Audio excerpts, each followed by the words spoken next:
So like this idea when you're talking about NFTs and collection, it reminds me of basically doing like like opening the design space a bit more for how people can express support for people that they know online, whether that is something that is like a mutual relationship, or if that is like a parasocial one, because they just like a creator but they don't know them personally or something like that. So that's kind of how I see it. So you can offer to collect something for free just because you find it interesting, or you can collect something and provide some money because you are a patron, which is different than like a relationship in like a business relationship. Like it's not, I don't think like people can treat it that way, but I don't think that most people do it that way. I do like the approach for opening the design space, because I think the way we're thinking about content and internet,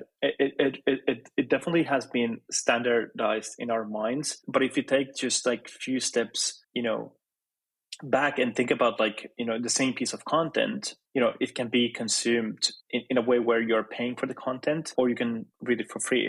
And I think, when I was very young and growing up in Finland, some of the things that I wanted to consume and read, I went to library. So at that point, I basically went to read different kinds of newspapers that were fascinating to me.